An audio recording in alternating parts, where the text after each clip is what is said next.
to forget that life's a game, but shit, I did it too. No, we all to blame, but it's never been the same since I learned the rules, since I got the tools and I dropped the fools. I saw the snakes and fakes and the hate that they make, the pain that they take. I just pray they awake. We may play the same game, but we do by different rules. Got a few I choose to follow, but my motto is the truth. Through the movement, commandments, solutions to the madness. My motive is decoding life's laws like mathematics. Found the blueprint schematic, showed me flow is automatic. Spit romantic semantics and then get back at it. Gotta have it. That's the first thing I found out. Why drop the clowns out? Good evening, ladies and gentlemen, and welcome back to No Bobs Allowed, your place of refuge from all the mediocrity of the world. All of the insufficiencies that you see every day, you can let go of because you're here with us at No Bobs Allowed. I'm your host, Avery Brower, here with my main man, Tyler Mack, the architect of this podcast. Say what's up, Ty. How you feeling tonight? I'm driving home the other night. I just got done with work. I see two lights in the sky. So excited. I think, oh my God, this is the time I've finally seen aliens. It turned out it was two spotlights from a business. I was so disappointed. So in general, disappointed. Disappointed. I get that. I'm a little disappointed on the absence of aliens myself. But there's still time. There's infinite time to come. We'll find them. Don't worry. Or they'll find us. Man, they're out there somewhere, and it's only a matter of time. They walk among us. No. Of all the conspiracy theories, that's not one. Well, maybe. I see the way you're looking at me. Are you one? I always wondered. To be seen. Yeah, I see how it is. Well, we're here tonight with our special guest, Leonid Radov. Well, actually, we're sharing mics tonight, so I can control the airtime. So Leo doesn't get to say hello yet. We're here with Leonid Radov, our special guest, and our special guest, Joe Monette, who really needs no introduction because he is on the tier of me and Tyler that we go back like since birth. Like actually, I was talking to Leo since zero.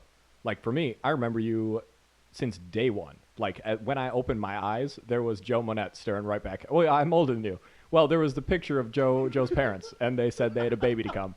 And then I walked across the street, and he's just like, goo goo gaga, motherfucker. and it's meant to be. So say what's up, Joe. I literally was the cell that split off of Avery's original cell and then implanted into my mom. It was like cloning. Yeah, and then he kept trying to be like the twin that eats the other one to colonize my genetic DNA so he could be stronger and better. And I think you succeeded, because I'm a little scrawny dude, and you're a really hefty motherfucker. I believe in equality. We're all the same. Yeah, you could have said that when you were picking on me when you were younger, motherfucker. It was an accident. It was an accident. It was a trick. You're right. It was a trick. The spit wasn't trick supposed to land on your face. Wrong, but it did. So, well, that's neither here nor there. That's certainly there, but it's not here. Thank you for allowing me to be a guest. Dude, I'm so happy. Especially for episode 2, there would be no better guest. Seriously. Because episode 1 was Leo. Episode 2 should be you. Really, this is the family, like the core family. So I suppose with that, I should let Leo even say a single word here. Well, I mean, he's just a guest. Like he was here last week. We already know Leo, but say what's up, man. Добрый вечер, ребята. Как вы все поживаете? It's a beautiful evening. Good evening, ladies and gentlemen, and welcome to the show. Thank you very much. Hell yeah. So tonight, we will be actually having some structure. So even though I'm doing the intro, we are going to be having Tyler being a lot more really running the show tonight, like actually having segments, having any semblance of order rather than the chaotic thoughts that flow in one headphone of mine and out the other and somehow pass through the mic at rapid speed. So we're going to be starting tonight with a recap of what happened after last week. Because after recording the first episode of No Bobs Allowed, we were on this plane of energy, to sound pretentious, that really it was infectious. We were just walking around the city, talking to people. We walked downtown from my apartment to downtown Madison, which is nicely feeling safe again, which is really cool. So we can actually walk the streets in the evening like I really like to do and just talk to the people that we meet. And so we began walking downtown, and once we got actually to the main strip, we started just talking with people, like a little bit off the main strip, meeting like, what would you say, frat boys? Probably frat boys. Mostly so. It began with us stopping at a store. Oh, you're right. To get cigarettes, I think it was. Yeah, to get cigarettes. Yep. And there was a foreign guy working there, And, you know, it was like 9:46. I checked the time, obviously, and as I was looking at the bottles of wine right in front of me. And I kind of, you know, felt like we should have a bottle of wine because it reminded me of the time that Avery and another buddy of ours were in Berlin. And we had a couple bottles of wine that we were walking around drinking next to the Berlin Wall. And it was really awesome. So I figured, well, you know, Madison, obviously 9 o'clock. You can't buy alcohol. But, you know, you got a foreign guy working next to State Street. Like, come on.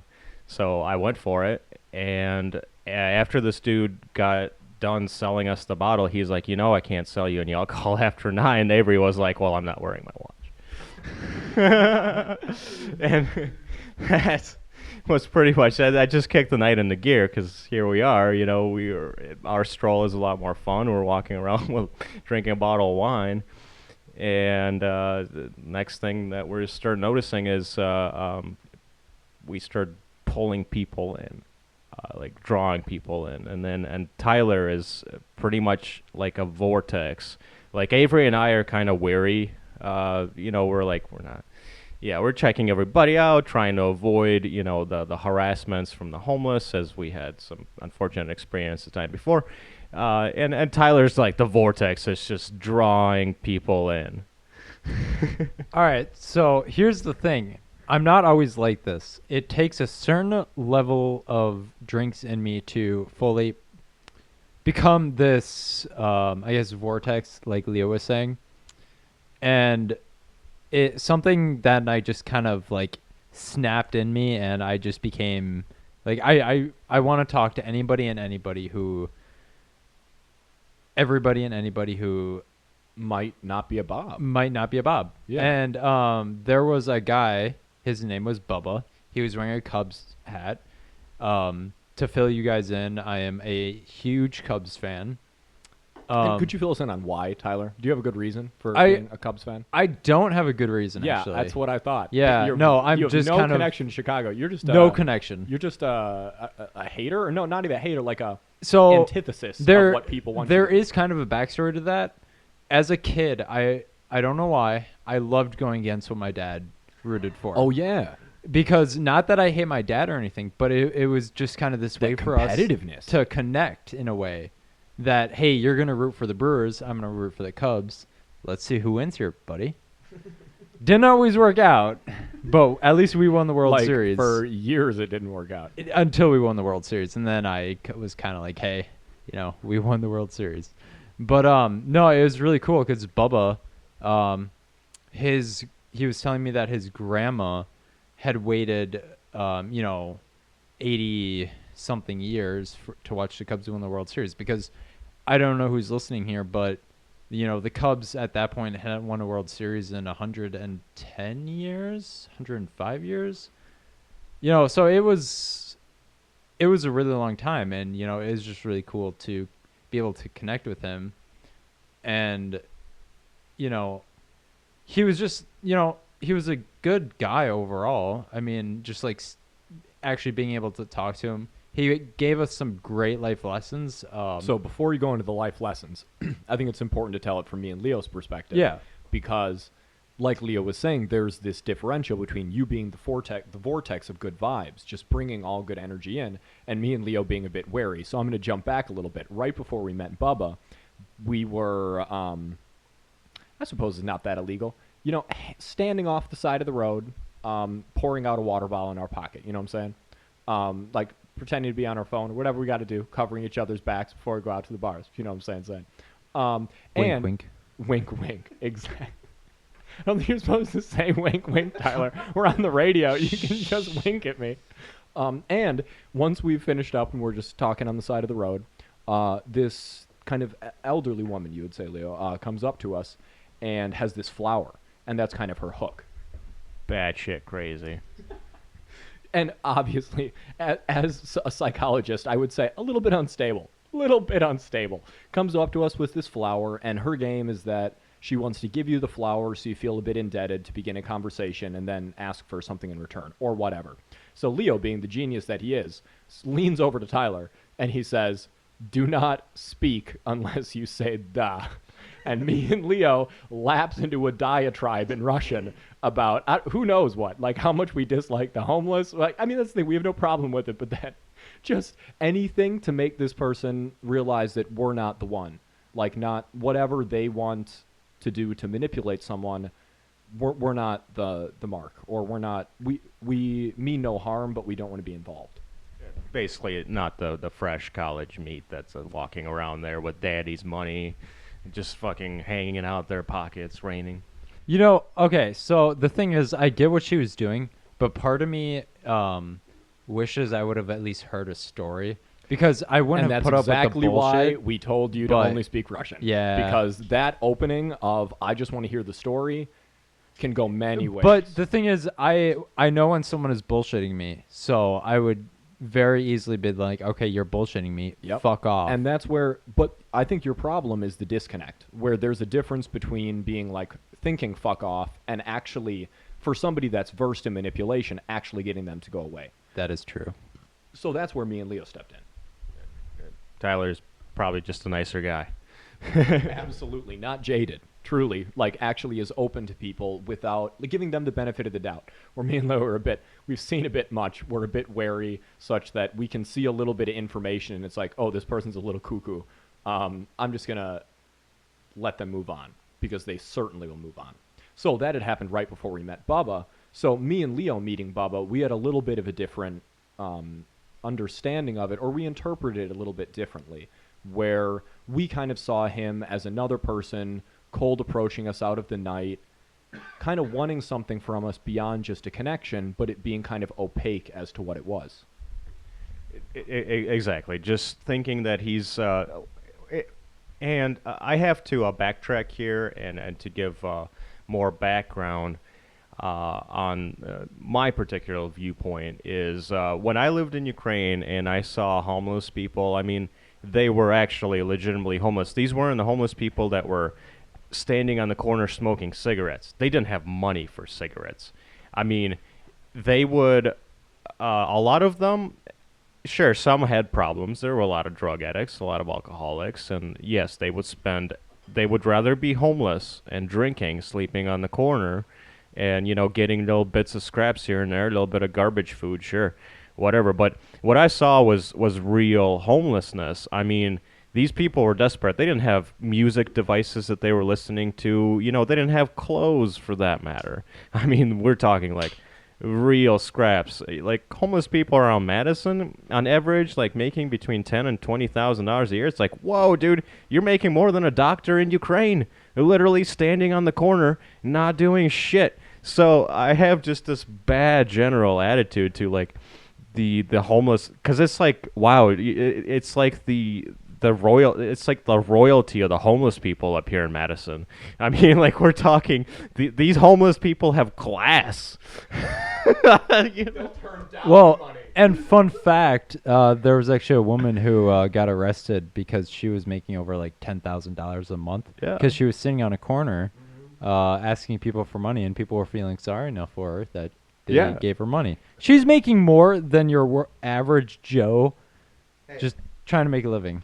Not you. And I think a couple of us have seen those YouTube videos where you see like a homeless dude, you know, wearing a costume, like a Halloween costume, and then they just pull the scraps off and they got this fancy suit on, or some walking into a BMW or Mercedes.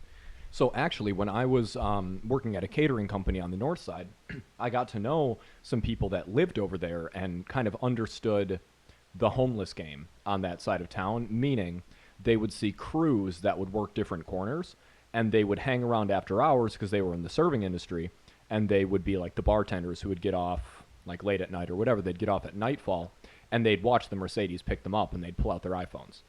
And you would see specific crews that would work different sides of town. So that's a roundabout way of saying me and Leo are a bit wary of the homeless.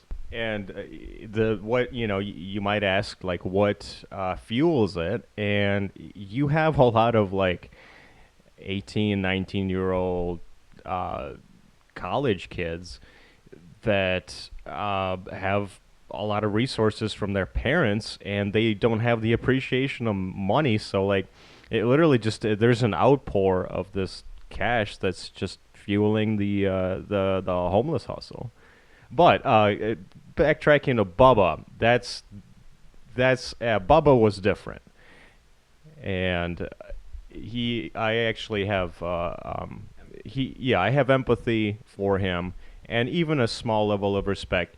And what made Avery and I even look back at him and even like not walk away from him was the fact that he flat out just said, "I'm addicted to drugs and alcohol, and I'm trying to quit, and I wish I could stop." And then right away, Did he say that? Yeah. No, he did. Fuck. Yeah. I was not in the moment enough. I totally missed that. Yeah. Holy That was shit. like when me and him started to actually connect. Yeah. That was one of the first things he had said.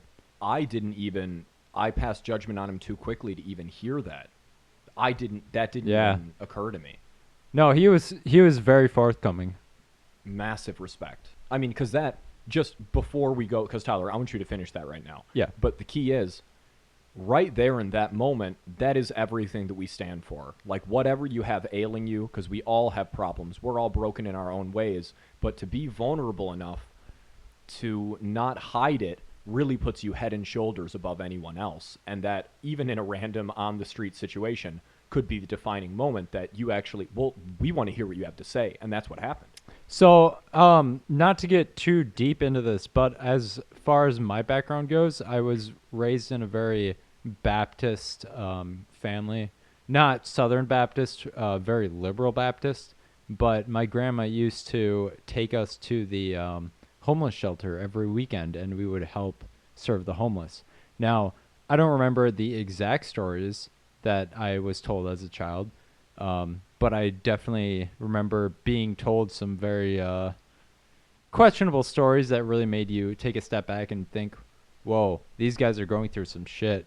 Like, this isn't something to play around with. It's not something you can just discount. No. This is not a person asking you to cry on your shoulder. Right. This is something real that must be acknowledged. Absolutely, yeah. and just to relate it back to the Bobs, I mean, there are Bobs among homeless people, and those are the people that are dressing up and then driving their BMWs or Mercedes. Yeah, you're gonna have that no matter what group you look at, though. Yeah, you got Bobs everywhere across the board. And while we're talking about Bob's, just to get everything off my mind so we can focus on Bubba and then move on, before we had met Bubba, we ran into a couple of groups of what I was saying before, frat boys, or whatever. The groups that I judge as being very lacking in character because they give themselves up to a group identity. And I understand that's a snap judgment, and that is not entirely correct. What's up, brother? Exactly. So we had walked by a couple of groups of dudes, and I'm doing what I always do, which is this. When I walk by someone, Madison is not a big enough city, like it's not a major city that you can just ignore people on the street. It really makes me happy to acknowledge another person's existence, even if it's just a sometimes contrived good evening. Just something like that to say, hey, I see you, I acknowledge you, and if you're interested, we can have a real moment here. So I was doing that to a couple of people that we walked by, and there was this one particular group that was like, I was like, good evening. And they were like, yo, what's up, dog? Or like, I don't even know, like, that was what they I think said, they called right? you brother. They were like, no, because brother, I would have been kind of down. Oh, okay. What did they said, Leo, you remember it correctly. Oh yeah, it was a group of like 4 or 5 guys, obviously like around their 20s, out on the city prowling, hunting, and one of them decides that he has the audacity to just be like, "What's up, dog?" And you could say that to most college kids, but we're not your dog, dog. And it was just the intonation. It was the cadence was off, that there was a pause where it's like, yo, what's up, dog? And like, me and Leah looked at each other, and it's like at the same moment we locked eyes, and we were like, that's a Bob. And I never really truly understood that. This was a while back, but I was working at a gas station, and a guest or customer came up, and he was like, excuse me. And I was like, hey, man, what's up? And then he's like, excuse me? You should be more respectful than saying, hey, man, what's up? Like, it really, He called you out, approach people with respect when someone. and you'll get it back. Yeah, exactly. Yeah, and that's cool because that ties it back to Bob's, because that really, we had talked to a couple of other people earlier before we met Bubba, that we offered respect, and they threw it in our face in a way that they did not feel us valuable enough to give to respect. Therefore, we did not open ourselves to them. And yes, I would say once you get a good read on people, you know which people that you can go up to, and you might have to be like, yes, ma'am, hello, sir, obviously. And then there are people like that you can be like, hey, what's up, dog? But You have to get to know who they are first before you can really do that, though. My general rule of thumb is be respectful first, and then when you realize that they're a little more relaxed, then you can kind of like get on the brakes a little bit. yeah, I agree with you, Tyler. I also think that when you approach someone for whatever reason, if you approach them with an authentic sense of self or your desire, you'll come off as more respectful because you're approaching them in the way that they will already know why, almost like intrinsic, like just naturally, like it's like an aura. And I think that if you approach people that way, people will understand. People will have the feeling that you. I got lost in my words. You but value them. yes, exactly. And they'll respond as such. And Yeah. you can begin something very serious off of something totally random. Absolutely. So let's get to Bubba, because this is the real, this is the cut two of the night. All right, so my biggest point towards this, and this might be graphic for some viewers, so depending on if you can. Viewer discretion is advised. Viewer discretion is advised. Bubba's ring finger was cut off because, as far as me, Avery, and Leo's understanding of this was, he was trying to be someone he was not in the prison system, and they took his ring finger. And the way that I interpreted it, I remember his quote exactly. Don't try to be a gangsta. Because for me, I don't know, I kind of had to shrink away from him because he cut me kind of deeply in the words that he said. But he said to me, I've not seen my daughter. And I really felt for him on that, because every man should be with his daughter to give her guidance in life. And he said that he had not seen her in 10 years because he had been inside. He had been in prison. And he said, this is what happens to you when you have to make sacrifices in prison, and this is what happens when you try to be a gangsta. And he pulled off his work glove that he had on his left hand. And Yeah. Leo had been looking at this. He noticed it before I. Yeah, that was the eerie part. Is he was wearing one of those rubber, like, I think they were like electric workers gloves, like the electricity proof ones. But yeah, I spend my days at the shop, and right away I recognized the glove he had on his left hand the whole time. But you think it's a homeless guy. They don't really take their time to dress all that properly, so you don't think of it much. It's like, okay. I mean, it wasn't that cold out yet. It was a 70-degree night, but I was looking at that, and he had a bike that he was pulling along the whole time with him. Actually offered us a ride on it. Damn, that dude he had game. So here's my question towards everybody in the room right now. He admitted to us that he had a alcohol and drug addiction. Now, if he goes back to his old ways, does that necessarily make him a Bob? Or Absolutely not. Because a Bob would be ashamed of ever admitting that. Because to be an authentic person is to push through the resistance of not wanting to admit your shortcomings. absolutely. And that, to me, there was not a moment in there that he was, well, one moment when he asked for money. I mean, and that's totally normal. I think Leo, I he- think you remember how much I think did he asked for cigarettes, not money.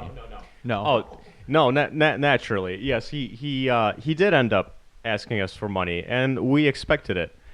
But he wasn't a bully about it, and I mean, we gave him some change, because we asked him, like, we have, obviously we had bills on us. We were hanging out downtown, but, we asked him, like, will you take change? He's like, yeah, I'll take anything. And most homeless people on State Street and around Manhattan, they're like, change. We don't want your fucking change. ATM. Yeah. Literally had that the other day. He asked me for $1. I said I have 80 cents, and he said, "Oh, never mind." Yep. 20-cent difference. Yeah. Fucking Bob. That's Bob's. Not like Ukrainian homeless. They're like, we'll take a penny. But yeah, no, this dude, he took change, and then like as Avery was pulling out his wallet and getting his change out, he flushed a bill, and this dude tried going after it, but he was, hey man, I saw that bill. Can I get that too? And we were like, no, and he didn't push it. And what I said was it's 20s. Like that's the money that I brought out to take care of my boys, to make sure we have a good night, to buy them drinks. If you come with us, I would love to buy you a drink, but he wasn't about that. And then I even turned to you, Leah, and I'm like, hey, do you have a 10? I would really like to give that to him, but you didn't have a 10 at the time. But he was respectful enough to not push at all beyond the point that he knew it made me uncomfortable. And that's massive respect. And funny enough, after some drinks and like few hours later, I found a 10 in one of my pockets, in my sweatshirt, that I totally forgot about. But at that time, I didn't have a 10. No, but I think honestly, moral of the story is, go with your. Don't try to be a gangster. Don't. Okay. First of all, don't try and be a gangster. But go with your gut on these feelings. If someone doesn't seem right to you, you don't have to strike up conversations. But in today's society, we're all about blowing people off, and there might be a story out there that it can really hit you, kind of like Bubba's, where it's like you kind of take a step back and you're like, oh shit, like this is real. This is some real shit right here. And I think it all impacted us in a different way, because I know for me, that moment when he took off his glove, we all felt that. Like, even before the glove came off, there was a moment that we knew something serious was going to happen. And when he put it to me, I had to look away, because his words hit me in a way that very few other things do, of pure realness, that I thought to myself that he looked into my soul and he knew that I had tried to be a gangsta, like to try to be cool, and that he was telling me in my own life, never do that, because if that's not you, it's not you, and it will come back to bite you. And to tie that bottle of wine back in, that the moment that we finished that bottle, about 10-15 minutes after that, we left it on the lawn at the Kohl Center. It actually looked beautiful there with the grass. It was a green label on there, pretty bottle. Backtrack, it had a little climate change conversation back there, but maybe we'll cover it another time, not right now. But Leo said it was an art piece, and I was giving him shit for littering, and he said, no, I mean this as a piece of art, and I understood that transcended simply leaving something on the ground. So we were definitely feeling good. I mean, the wine kicked in, and but when Bubba pulled off that glove, it was like, whoa. No matter how buzzed and happy and good you're feeling right there in the moment, it hit you like a ton of bricks. Just that moment where those couple minutes, it's like, oh, here we are, we're having fun, and it's like, damn, this is real shit. Suddenly you realize that no matter how much fun you're having, and I've had this moment only really in the Russian sphere, that everything seems totally fine, and suddenly you're reminded that there are stakes in life, that life is real, that even when you're just out to have a good time, not everybody feels that way, and some people may be dealing with some real shit, and you should be open to them sharing that with you, because you can gain a lot from it, and you can help heal them in a way. But I would say that, well, the only other thing I want to say on Bubba, unless anybody else has a specific point, is that what you said to me, Leo, that once he showed us the finger, I tried to bring him closer to us. I said, hey, like I said, I have this money to treat my boys, to have a beer. Please come have a beer with us. And he knew that it was a very genuine moment, and he did not wish to prolong it. He showed us what we needed to know because we were worthy of seeing it, and he went on to continue his work elsewhere. He broke down after he took off that glove. He broke down and he cried right there on the bike. And I mean, this dude just straight up collapsed. And you know, you wanted to go up and give him a hug or something, but you knew that you should have the respect to not even touch that man right now and leave him alone. That's when he just kind of biked off. But I am more curious. We will finish up here on Bubba, unless somebody has. I am definitely curious about what Joe. Joe is actually just my co-guest. Joe is getting brought in on this, and I'm curious what like his react, because he's like, you know, we kind of briefly told him about Bubba. So, what are your thoughts? Well, yeah, I mean, I wasn't there, so I didn't get to experience the same experience they did, just a little vicarious living. Before we started the Bubba story, before we started the night adventure story, I mentioned how well connected I was with Avery, and I didn't get to do that with Tyler, but Tyler's also like blood to me. Like literally, I've bled on Tyler, and he's bled on me. No Kovo. But like the Bubba story, I've had my fair share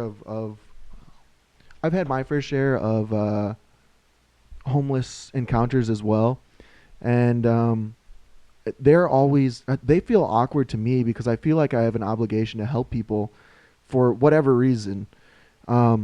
But there are definitely those times where you can tell someone is trying to get something out of you because they feel like they have those skills, they feel like you're easy prey, whatever reason. But for someone to spill their story, spill their guts to you, and I mean, yeah, maybe he hinted at it a little bit, but I mean, everyone needs money, fortunately or unfortunately, and to show your wounds, like he had literal scars, missing a finger, because he chose to play a persona that was actually more harmful than just being himself. That you can see evidence of that hurting people or just doing the wrong thing all the time. There's always repercussions. Always. And what I was saying earlier before we were recording off air, that if the guilty don't pay, the innocent must. And that's what happens when you try to be somebody that you're not, when you try to play a part that you think for whatever reason would be cool, that people would like you. There are repercussions, and you have to take responsibility, or somebody else is going to. And did you say that was Prometheus Rising or Atlas Shrugged? Atlas Shrugged. Atlas Shrugged. That's a good story to reference. I mean, all stories have their fame for a reason, even if the entire moral isn't agreed with. Absolutely. Learn from everything. Absolutely. I think that really concludes Bubba, because really, what more could be said? I just want to take one moment, wherever Bubba is in the world right now, I want to send my personal compassion to him, and the compassion of the show, that we here at No Bobs Allowed thrive off of people like Bubba that can share their suffering and pain to teach other people not to repeat that. I'm not a religious man at all. I may have been kind of grown up into that world, but I'm not religious. But you know, I pray to you, Bubba, that you can reconnect with your daughter and you can find your own happiness in life without, you know, going to drugs and alcohol for that. Well, most definitely, our hopes and our prayers are with Bubba, who was not a Bob. He was authentic and real. Anything but a Bob. Of all the people we met tonight, the one man who had no trace of Bob in his soul. Even asking for money, did it in the most respectful way. The way that I never for a moment felt as if he was asking me to compromise what I wanted to do out of guilt or whatever reason. It was so genuine, and for that we send out to him. You know, he was not your classic random homeless person. Because he was giving. What he said to me is he was complimentary. He said to me, "Hey, I really like those pants. You should get some Jordans of the same color, and they would look really good." And I just looked at him like, "Damn!" And he didn't even mention it. He's just like, "Yeah, take that." I was like, you know, wow. and like he literally talked to us. He talked to us like human beings. It wasn't like this like whole I'm worse than you, I'm better than you. It was, no, we're equals, and this is my story, and you guys can take it as you want to take it.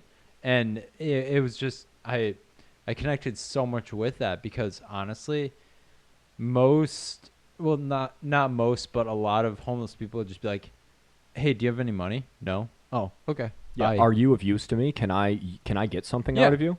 And in a way, that to me is the key point to a Bob. Whenever they interact with you, it's, hey, can I get something out of you? Can you do something for me? Can you validate me in a certain way? Oh, no? Okay, bye.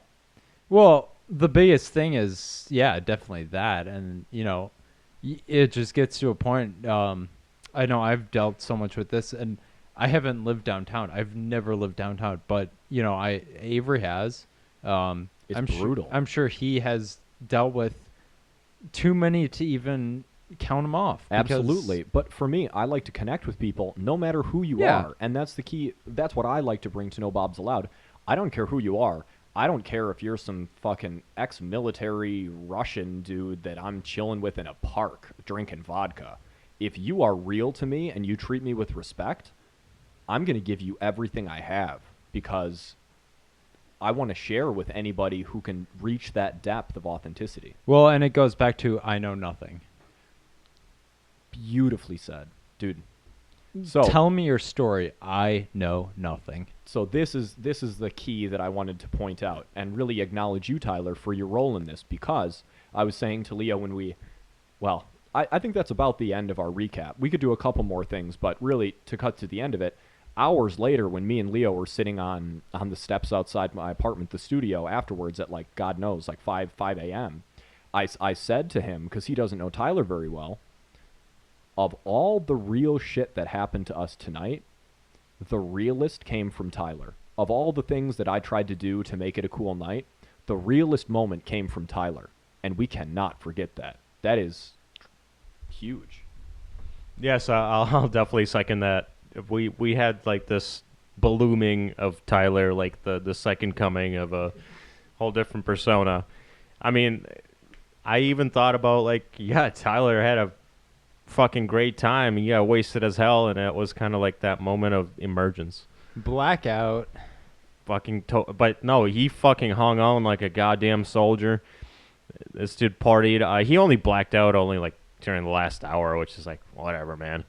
It was a great time. No, that honestly, I had so much fun with you guys. It was so great to connect with everybody.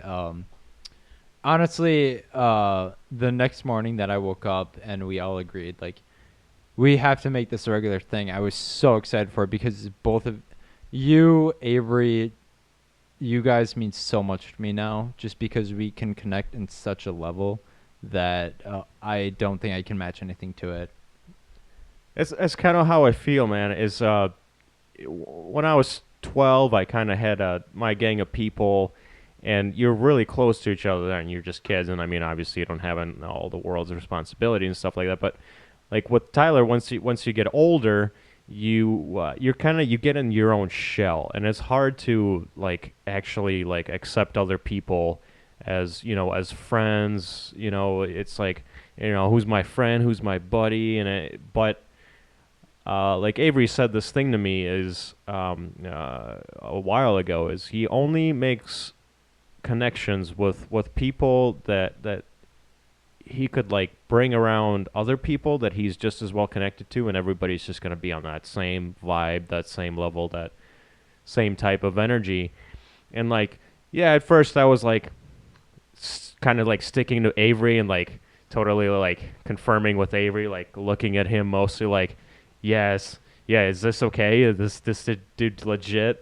Tyler, and after like meeting him for like, I don't know, we probably hung out 20 times together, and like after like this, it's like, no, it's like, man, I don't have to no longer look up to Avery to validate. Nothing more needs to be said. Yeah, now it's like, nah, Tyler's just as cool as Avery, so it's like, well, so my thing is, and now we got Joe. And now we got Joe. Yeah, now we got Joe. Absolutely. So Shout out to Joe. What up, Joe? shout What out up, to Joe? Joe. So since we're kind of transitioning segments here, there's Well, something really I wanted quickly, to can I say. just say Please one do. thing? I would love nothing more. Okay, so I guess my biggest thing is, don't judge a book by its cover. There are plenty of stories out there that you can truly listen to. It doesn't matter what party you're into or any like race or anything minimal that you can't listen to what someone is saying. Truly listen to what someone is saying, because you can really take away a lot from that. So much. So I would say that about concludes the recap. And one thing I wanted to say on the show tonight, and this is something I wanted to say to you, Joe, to invite you to the No Bobs Allowed family. All right. Because you are made for this. Like, really, this is where you belong with us. And this is kind of a digression. This was about 2 days ago. Me and Tyler were getting together to discuss the podcast and the show and how we were going to do this episode tonight that's actually having some structure. And please, Leo. Well, the technical difficulties we've had tonight on our very second episode are goddamn unbelievable. We have found a sound engineer, a professional now with years of experience, and that's all.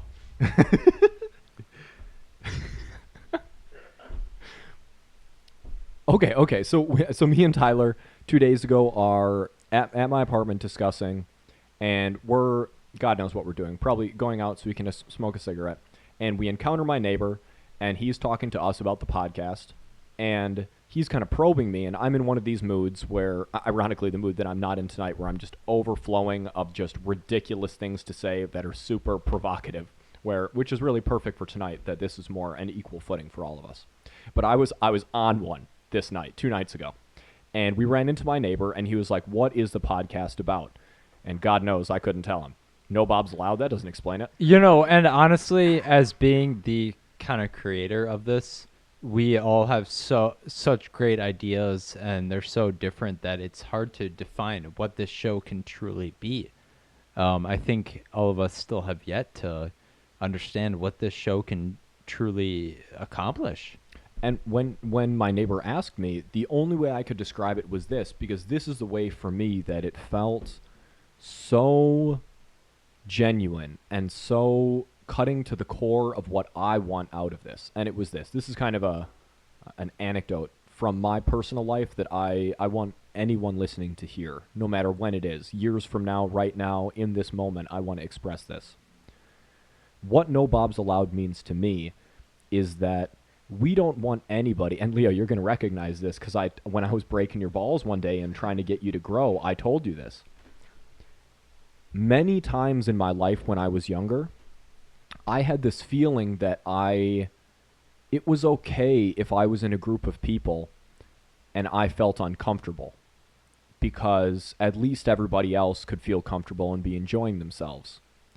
But as I've gotten older, I've realized that in many ways that's the birth of, I don't want to say evil, but inauthenticity.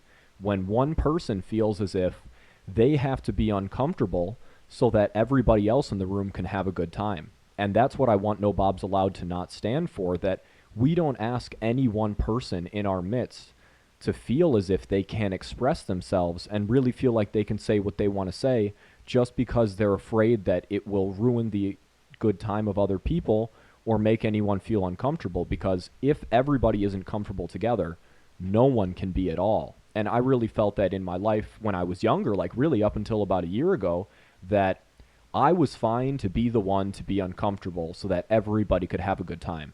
But really, I realized that I was truly at fault, and nobody should ever do that, because that takes away from the fun of everybody. So, honestly, the way I'm feeling right now, I think this is a perfect time to wrap it up and to start a second episode where we actually start talking about structure. Where right now we talked about going into this that we wanted to be less chaotic, but we really all needed to get that off our chest, this discussion about Bubba and the impact that he had on all of us, and to use that as an introduction to the show with Joe, that's what we're talking about. We're talking about experiences that you not only wish to remember, but you can't forget, and change you in a positive way. Joe, do you want to do like a little reflection on that, or you kind of already did, but just please close out the show for us as our guest. Sure. I'll do my best to give a new party's outlook to the experience you had with a non-Bob, a true person. Absolutely. And it's that I feel that Bubba was a wonderful example for someone who is not a Bob, and that really goes deep into what these guys are trying to do, and that is to explain how being authentic and being true to yourself really gives you the best result. You'll find things about yourself that you probably didn't know, and you'll find that they're wonderful things. You'll find that when you really sink into yourself, you're the best trampoline you can be and the softest pillow. You're just who you need whenever you need it. Damn. And to tie this all in, we had all this Tyler actually had all this material and discussion questions for us prepared just in case we ran out of stuff to talk about. And at this point, we're just sitting here kind of looking at each other, and it's like, we can probably go on here for another hour and not even get to that material. But if we were to start going into that, it would be like another half hour. So we'll just save that for the next episode. Yeah, I'm just gonna leave it at this. I apologize to Joe. We really didn't have him on as much as we should have. He's such a great dude. He is such an intellectual. I'm sure you guys could tell from like the little he has spoken here. But it's not over. There's part 2. How big his brain truly is. I promise you will hear more from this man. I really can't wait till he shines truly. By popular demand. Yeah, by popular demand, you will be getting part 2 momentarily. Wow. Goodbye, Joe, for like 5 minutes. Legit.